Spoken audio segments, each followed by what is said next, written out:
아니 음식점 요즘 뭐 드라이브 스루라는 데도 있지만 음식점이 자연스럽게 들어가지 왜 음식점을 뚫고 들어가요, 허주현 변호사님? 그러니까요. 네가 왜 거기서 뚫고 들어가라는 어허. 상황이 벌어졌는데요. 네. 어제 오전 경기도 동두천의 한 상가 건물에서 정말 마른 하늘에 날벼락이 따로 없을 정도의 엄청난 사건이 벌어졌습니다.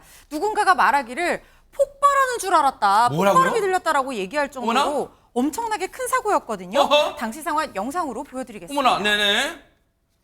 네, 평온해 보이죠? 음식점 내부입니다. 깜짝 와! 놀랐어요. 뭐야, 이게? 차량이에요.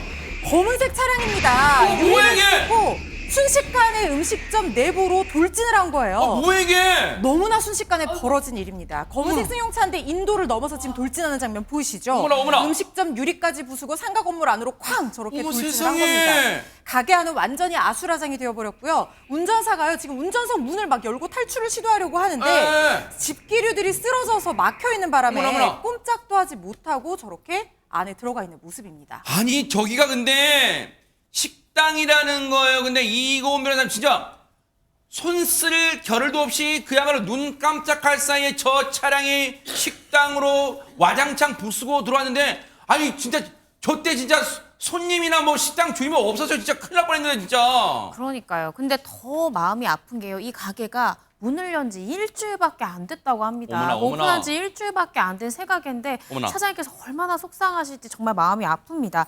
근데 지금 영상 보시면 좀 화나죠. 아침 시간대여서 다행히 영업시간 전이었다고 해요. 그래서 길거리를 걷는 행인도 없었고 가게 안에 사람이 없어서 다행히도 인명피해는 없었지만 아하. 보신 것처럼 엄청난 충격으로 인해서 가게 내부며 외부며 다 부서졌고요. 심지어 보시면은 자동차가 밀고 오면서 가로수가 뿌리째 뽑혀서 나무랑 같이 들어오잖아요. 어머나. 길거리에 있는 가로수가 뿌리째 뽑힐 정도로 엄청난 충격이 있었던 그런 사건이었습니다. 그리고 지금 저 앞서 차량이 뚫고 들어올 때 보면요. 이 가게가 영업을 개시한, 즉 가게를 연지 오픈한 지 일주일 됐다 그랬잖아요. 보통 일주일 정도 되면 여러분 뭐예요? 이 축하 화환도 받고 그러잖아요. 근데 화환이 앞에 썼던 것 같아요. 그 화환까지 그냥 밀고 그냥 그대로 가게로 저 차량이 돌진해서 그래서 차량 가게 내부를 보면 그 뭔가 뭐 이렇게 식물 같은 게 있고 막 한 게 그게 다 화환 같다 이런 생각도 들었는데 보세요. 지금 이런 사고가 아침 식전 대바람부터 이뤄질 걸 누가 상상이나 했겠습니까? 처음에 업주분께서 전화를 받고 이런 생각까지 하셨대요. 얘기 들어보시고 이어가 보도록 하겠습니다.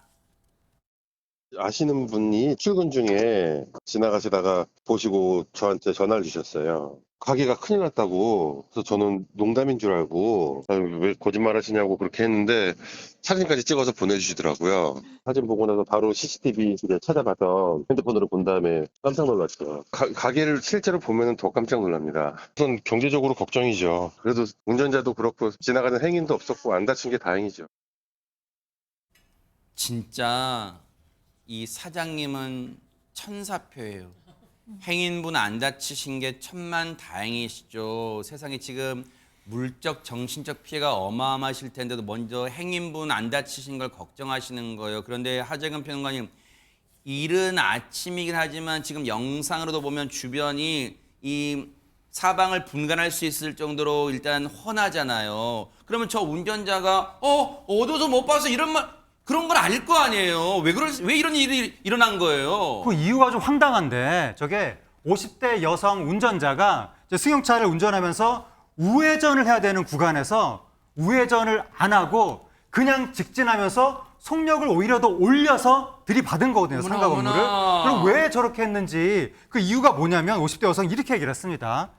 조수석에 놓인 휴대전화를 잡으려다가 어머나? 무게가 쏠려서 엑셀을 밟았다. 어머나. 이렇게 얘기를 했습니다. 지금 저 사고를 낸 차량도 앞부분 보세요. 거의 지금 휴지짝처럼 지금 앞이 뭐 완전히 훼손됐는데 그런 경우 아마 그런 경험을 했다고 하면 안 돼요. 여러분도 안 되니까지만 이 조수석에 있는 휴대전화를 하다가 몸이 수그러지니까 그 상태로 가속 페달을 밟았다는 게 지금 운전자의 해명 같은데 아니 보세요.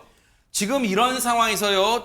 앞서 우리 가게 사장님도 얘기했지만 행인분이 안 다치게 천만다행히 저런 상황에서 지금. 그렇긴 하죠. 근데 정말 그 가게 주인, 식당 주인께서 너무 착한 분인 것 같은데요.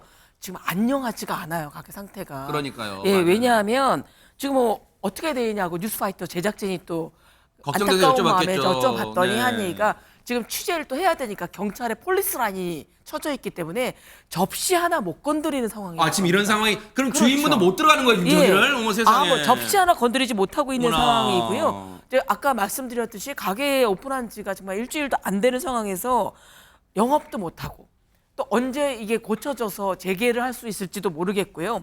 경찰의 연락만 기다리고 있는 상황이라고 합니다. 근데 더 걱정되는 건 뭐냐면 네. 만약에 다시 가게가 안정을 찾나 하더라도 또다시 이런 우발 사고가 일어나지 말라는 보장이 없기 때문에 네. 그게 더 가슴이 조여지는 일이라고 하고요. 네. 더욱더 속상한 게 하나 있습니다. 아무리 착한 피해자 가게 식당 주인도 약간은 울분에 찬 목소리를 했습니다. 그 운전자로부터 어떤 사과의 전화도 다른 연락조차도 받지 못하고 있다고 합니다. 아하. 지금 이제 피해 업주분 가게는 오픈한 지 1년도 안 된 가게고 옆 가게가 덩달아 이제 피해를 본 거예요. 거기가 바로 이제 오픈한 지 1년도 안 된, 일주일도 안 된 가게, 그래서 화환도 있고 그런 상황이었나 봐요, 세상에. 그런데 보세요.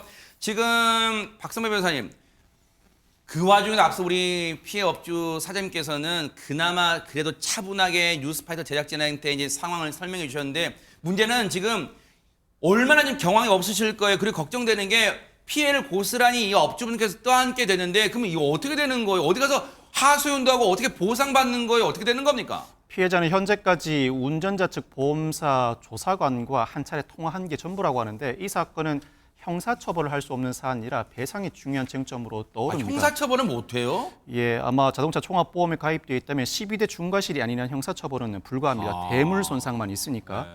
이때는 운전자 측이 가입한 보험사로부터 변제받는 게 우선인데 다만 보험사의 대물 배상은 최대 한도가 10억 원입니다. 그렇지만 각 운전자에 따라서 1억, 2억, 3억, 5억, 10억 원으로 각자 선택에 따라 다르게 가입되어 있습니다. 이 운전자가 가입된 대물 배상 한도부터 먼저 확인하셔야 합니다. 그리고 보험사의 대물 배상 한도가 충분하다면 보험사와 협상을 거쳐서 합의하게 될 것이고 보험사의 대물 배상 한도가 부족하다면 보험사로부터 변제를 받고 운전자를 상대로 손해배상을 구하는 민사소송을 별도로 제기해야 합니다. 네. 그다음은 손해배상액인데 물품 손실배상과 휴업손해배상으로 나눌 수가 있습니다. 물품 손실배상은 우선 판매 물품 손상에 대해서는 그 판매 단가를 기준으로 하면 되겠습니다만 장비 손상과 관련해서는 감가상각을 고려해야 됩니다. 아마 보험사가 이 손해사정사를 따로 선임해서 배상액을 제시할 텐데 그 수준이 만족스럽지 못할 가능성이 있습니다. 아이고. 나아가서 휴업손해인데 휴업손해는 가게가 아수라장이 됐으니 영업을 하지 못하죠. 그렇죠. 그로 인해 발생하는 손해가 될 텐데 네. 매출이 휴업손해는 아닙니다. 매출이 곧 수입이라고 단정할 수는 없어서 매출의 각종 필요 공비를 공제해야 하는데 예를 들어 장비나 피고용자의 기여 부분은 공제되어야 합니다. 그렇지만 이 부분을 딱 부러지게 입증하지 못한다면 이때는 동종업종의 수입 통계를 기준으로 할 수밖에 없습니다. 아이고. 본인 입장에서는 다소 그 피해 배상액이 낮다는 생각이 들 수 있는데 이때는 적극적으로 손해배상 소송도 고려할 수밖에 없어 아이고 보입니다. 세상에 이게 말이 쉽지요. 하루아침에 영업도 못하게 됐지. 만약에 이 피해 배상액이 불충분하면 소송을 따로 한다면 또 변호사 선임해야 되죠. 바쁘게 또 법원 가야 되죠. 얼마나 이중 삼중 거예요. 제발 이분한테 정말 100%는 아니더라도 정말 좀 근접한 그리고 좀 이제 이 성에 맞는 성에 차는 좀 이 배상이 이루어지기를 진심으로 기대해 보도록 하겠습니다. 힘내시기 바랍니다, 사장님.